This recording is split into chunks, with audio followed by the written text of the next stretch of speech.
voulais partager avec vous aujourd'hui l'importance du réseautage authentique. Quand on pense au réseautage, on a souvent une connotation négative. Et pour moi, ça dépend en fait comment on le fait. Il arrive souvent que je reçois des messages de personnes qui ne me connaissent pas, que je ne connais pas et qui ont des solutions à m'offrir, mais qui ne prennent pas la peine d'investir dans la relation auparavant. Et je pense qu'avec la période qu'on a connue et qu'on connaît encore du Covid-19, je me suis encore plus rendu compte de l'importance d'avoir un réseau fort, un réseau authentique dans lequel j'ai investi depuis des mois, des années, parce que ce sont des personnes ressources sur lesquelles on peut compter.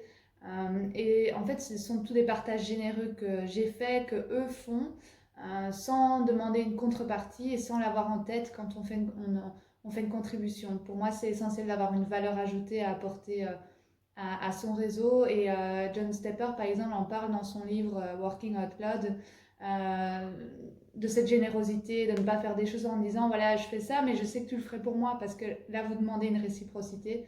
Quand vous faites des partages, je vous conseille de vraiment penser à la valeur ajoutée que vous apportez à votre réseau.